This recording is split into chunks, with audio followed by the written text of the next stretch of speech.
Hey guys, and welcome to the Expansive journey. In today's video, I'm going to talk about emotions and surrender. And this is a really important aspect of the spiritual awakening process, because when we grow up, we also have there are several things that sort of make up our pain body or our emotional body, if you want to call it that. It becomes like, when I put it that way, it sounds like it's a separate thing.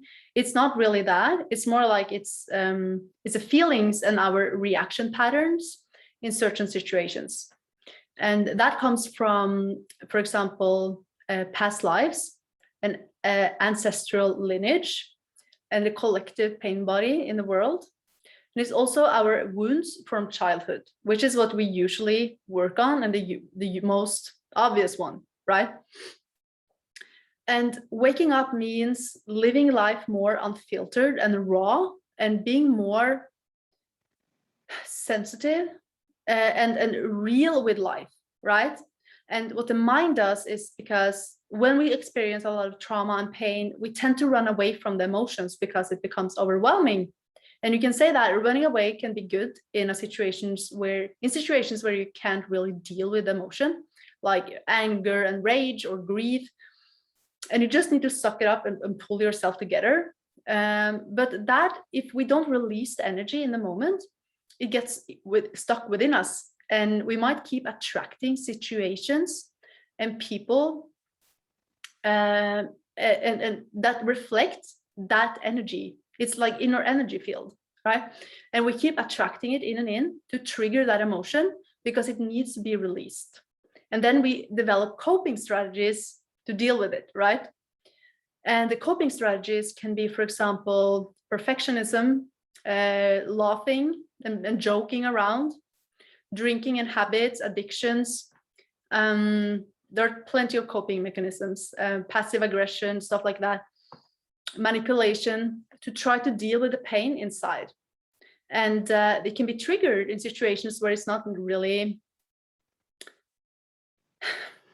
I'm not going to say valid, but it's not really a situation that is threatening, but we can feel it. We like abandonment, for example, or shame. It can just show up and we're like, whoa, what's here?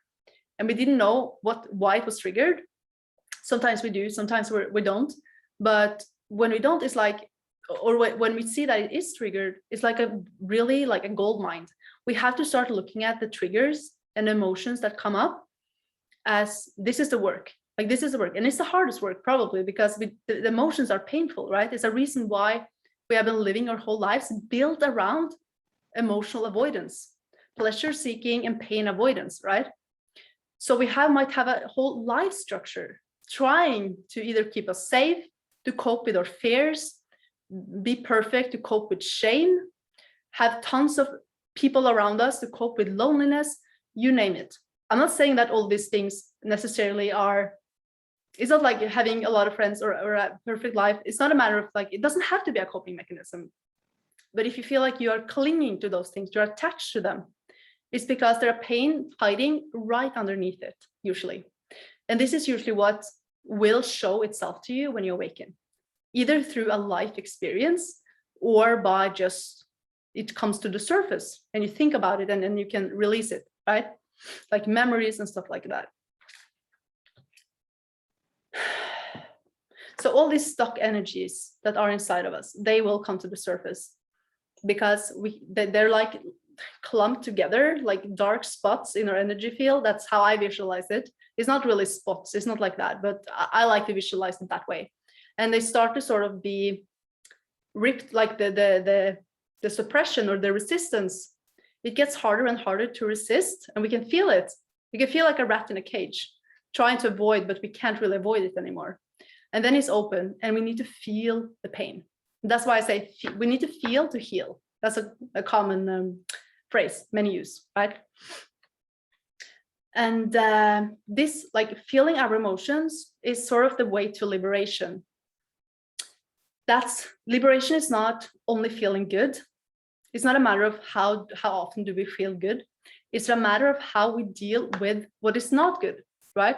That's the test, the true test of life. How do we deal with what feels good, with what does not feel good? And the true key is feeling and stop resisting it. The moment you can sort of lean to life and surrender, the way I imagine it is that I just allow it to just rage within me, or grief, or whatever it has to do, allow and realize that I'm actually safe right here, right now. I can drop the story. I really recommend that you drop the story and just feel emotion. If you're not afraid of the emotion anymore, it won't scare you. And the story won't scare you either. You're trying to run away from emotions. But if you're not afraid of the fear of abandonment, if you're not afraid of abandonment, the feeling it comes with abandonment will usually not feel so terrifying either. And that's when you can build healthier relationships and healthier ways of being in a relationship. And this is all relationships and situations in life.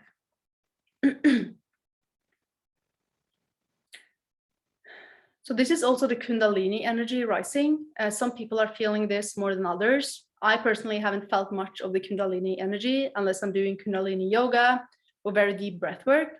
But the energy moving inside our body is the Kundalini energy. And for some people, it can be very like awaken abruptly, I don't know how to say that word, like suddenly. And so for some people, it's more like a gradual movement of stirring in the pod of like rigid, stuck, uncomfortable energy. And this is the path to liberation. It's not to avoid it, it's through it. And we can't get past this. Trust me, they're not so, the painful emotions you try to avoid, it's not so horrible on the other side, right? It's not so bad that we think it is. The mind is afraid of them, but there's actually nothing to be afraid of. There are situations that are terrifying, that where we need fear or we need anger to stand up for ourselves or protect ourselves, right? Or grief to process the letting go. And it's beautiful emotions because it's actually coming from love, but it doesn't feel like love, right? Only when we deny it, it becomes distorted and it can rage out in a different way or play out in a different way. So what I like to do when I work with my emotions and different emotional healing, I like to make sure that I'm safe. And then I allow the worst case scenario to play out in my mind. Just imagine that situation, the most terrifying situation ever. Like imagine it and allow it to happen. And usually I'm like, okay, feel it. And then you see like, oh, okay, now it happened. You play out a scenario you're so afraid of and see that, yeah, surrender to it. For example, I remember, this is a very simple experience example, but I remember I was very afraid of falling downstairs. I was very afraid of falling down the stairs and on a stage and just like looking like like a fool in front of everyone, right? Some people have different fears in certain ways, but that was my fear at that time. And I could like imagine that in my head, like, oh no, I'm falling, oh no.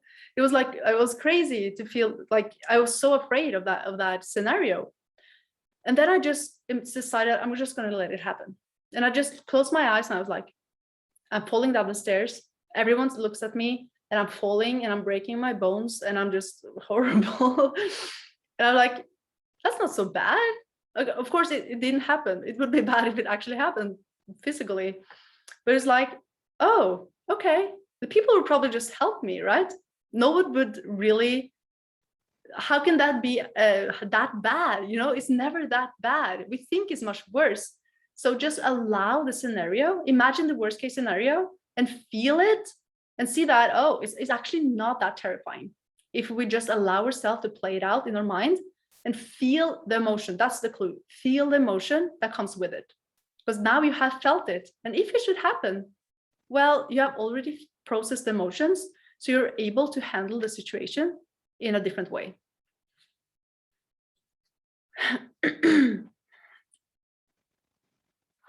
And I also recommend that you sort of separate story from emotions. You can start to treat the story like thoughts that are tied to an energy and it gets stuck within you.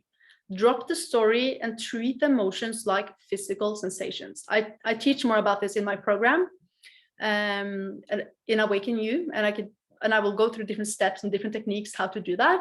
But just to give you like a short tips now, you can always separate your thoughts from the story about emotion when you're doing shadow work. Drop the story. I know it's hard. The mind doesn't want to drop the story. It clings onto the story because it gives you identity. It clings onto the story because it thinks it will keep you safe. It tries to protect itself and it tries to protect you. And you can just say, thank you, mind. If I need this, I have not forgotten the story, but I can't carry the emotion with me anymore. So just drop the story for the moment and feel the emotion behind the story. What's there? Maybe something horrible happened. You lost someone and you're terrified of abandonment today. I'm using that example today. And then you can feel into abandonment. How bad is it? Drop the story and just move into your body with emotion. And I'm going to do a meditation this week, hopefully, or next week, about emotion and how to release emotions. So it's going to be a short meditation where I go through how you can actively move into your body to release emotions. And I also really recommend Joe Dispenza on this one. It also is really good at emotional release. So what we want to see with emotion work or shadow work is we want to see what is on the other side of the avoidance. The thing we're avoiding, the other side of that is freedom. Both in real life and the internal life, what feels like the internal life of emotions and thoughts. So that's what we're trying to, on the other side of avoidance, that's what we want to get. Then we have to stop avoiding and start to move through the fire and feel everything.